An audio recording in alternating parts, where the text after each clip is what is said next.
அனைவருக்கும் வணக்கம். கேலண்டரு எந்த திசையில் வைப்பது? ஒவ்வொருத்தரும் இப்போ பார்த்திங்கன்னா வாஸ்து சாஸ்திரம் இதன் பிரகாரம் நிறைய விஷயங்களை கடைப்பிடிக்கிறாங்க. அதுபோல் இந்த கேலண்டரும் நாம் வாஸ்து சாஸ்திரத்தின்படி எந்த திசையில் வச்சா நல்லது அப்படின்னு சொல்லப்பட்டு இருக்குது. அதை பற்றி நான் இந்த பதிவில் உங்களுக்கு சொல்கிறேங்க. இந்த சாமி படம் போட்ட பழைய கேலண்டரு நிறைய பேர் வீட்டில் இருக்கும். ஒரே ஒரு கேலண்டர் இருந்தால் எந்த பிரச்சனையும் இல்லை. நிறைய சாமி படம் போட்ட கேலண்டர் நிறைய வச்சுருப்பாங்க. ஒவ்வொரு வருஷமும் நமக்கு கேலண்டரு அதிகமாக வச்சுருக்கிறத விட ஒரே ஒரு சாமி படம் கேலண்டரு இல்லை மாதம் ஒரு முறை மாற்றக்கூடிய கேலண்டரு, இது போல் கேலண்டரு 2 வச்சுருக்கலாங்க. அதுக்கு மேலே நிறைய வச்சுக்க வேண்டாம். ஏன்னா அதை தூக்கி போடும்போது நம்ம பல விதமாக யோசிப்போம். ஐயோ, சாமி படம் போட்ட கேலண்டரை எப்படி தூக்கி போடுறது, குப்பையில் போடக்கூடாது, நம்ம என்ன செய்யறது அப்படின்லாம் யோசிப்போம். தினமும் நம்ம வாழ்க்கையில் பயணிக்கக்கூடிய ஒரு விஷயம் அப்படின்னா இந்த கேலண்டர் தாங்க. ஒரு நல்ல நாள் பார்க்கணுன்னாலும் நம்ம கேலண்டரில் தெரிஞ்சுப்போம். ராகு காலம், யமகண்டம், இல்லை ஒரு வெளியே கிளம்புறோம் அப்படின்னா அந்த நாள் திதி பார்ப்போம். நல்ல திதியா, அஷ்டமியா, நவமியா, எந்த ஒரு விஷயத்தை தொடங்கணுன்னாலும் நம்ம பார்க்கக்கூடிய ஒரு விஷயம் கேலண்டர். அவ்வளோ ஒரு இம்பார்ட்டண்டான ஒரு விஷயம்னா இது கேலண்டர் தாங்க. இது இல்லாத நமக்கு நாளே ஓடாது.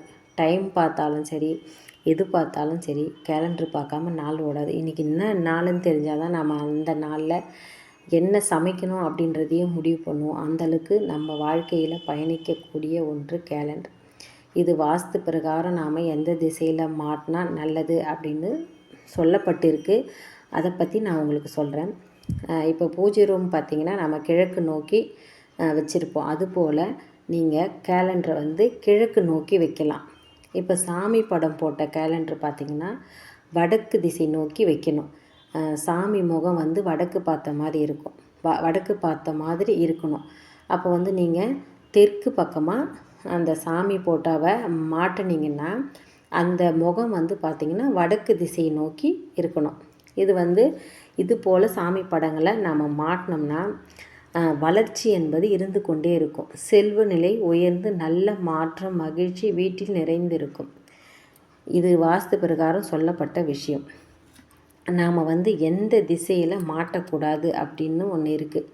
அது பார்த்திங்கன்னா தெற்கு பக்கமாக மாட்டக்கூடாது.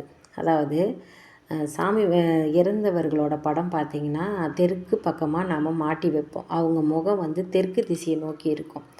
அதுபோல் கேலண்டர் தெற்கு திசையை நோக்கி மாட்டக்கூடாது. அவ்வளோதாங்க. இந்த பழைய கேலண்டர் பார்த்திங்கன்னா நீர்நிலைகளில் கொண்டு போய் போட்டுடலாம். சாமி படம் போட்ட பழைய கேலண்டரு. இன்னொரு விஷயம் தெரிஞ்சுக்கங்க, நம்ம கேலண்டரை மாட்டினாலும் தினமும் அந்த கேலண்டரை நாம் கிழிக்கணும். கிழிக்காமல் அப்படியே தேக்கி வைக்கக்கூடாது. நம்ம வாழ்க்கையில் முன்னேற்றம் என்பது இல்லாமல் அப்படியே தேங்கியே நிற்கும் அப்படின்னு சொல்லுவாங்க. அதனால தான் தினமும் நம்ம கேலண்டரை கிழிச்சிடணும். இப்போ நிறைய பேர் வீட்டில் பார்த்திங்கன்னா நிறைய சாமி போட்ட கேலண்டர் வாங்கி வச்சுடுவாங்க.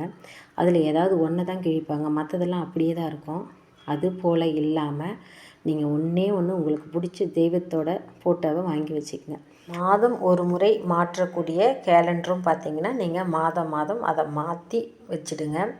இந்த சாமி போட்ட கேலண்டரு அப்படியே வீட்டில் தூக்கி போடாமல் வீட்டில் எங்கேயாவது வச்சு வைக்காதீங்க. அது வீட்டோட வளர்ச்சியே தடைப்படும்.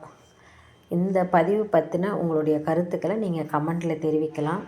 போன வருஷம் கேலண்டரு கிழிக்காமல் அப்படியே வச்சுருக்கீங்கன்னா அதை அந்த கேலண்டர் பகுதியை மட்டும் கொண்டு போய் அந்த பேப்பரை கோவிலில் வச்சிடுங்க. அங்கே கோவிலில் வரக்கூடிய பக்தர்களுக்கு விபூதி, குங்குமம் கொடுப்பாங்க. அதை வைக்கிறதுக்கு யூஸ் ஆகும். இதுவும் ஒரு நல்ல விஷயந்தான். இந்த ஆண்டு உங்கள் வீட்டில் அது போல் இருந்ததுன்னா கொண்டு போய் பக்கத்தில் இருக்கக்கூடிய கோவிலில் கொடுத்துடுங்க. இதுக்கு முன்னாடி நான் இத்தனை ஆண்டும் கேலண்டர் எங்கள் வீட்டில் இப்படி தான் மாட்டியிருந்தேன், இதனால் எனக்கு எந்த பிரச்சனையும் இல்லை, நாங்கள் நல்லா தான் இருக்கோம் அப்படின்னு நினச்சிங்கன்னா நீங்கள் அது போலவே மாட்டி வச்சிடுங்க. நான் சொன்னதுனால மாற்றணும் அப்படின்லாம் நினைக்காதீங்க. உங்கள் வளர்ச்சியில் எந்த தடையும் இல்லை, நல்லா தான் இருக்கீங்கன்னா அப்படியே இருக்கலாம். இல்லை எனக்கு கஷ்டம்தான் அதிகமாக இருக்குது, போக போக நான் கஷ்டப்பட்டுக்கிட்டே இருக்கேன் அப்படின்னு நினைக்கிறவங்க இது போல் ஒரு தடவை முயற்சி பண்ணி பாருங்கள். நல்ல முன்னேற்றம் ஏற்படும். தேங்க்யூ ஃபார் வாட்சிங்.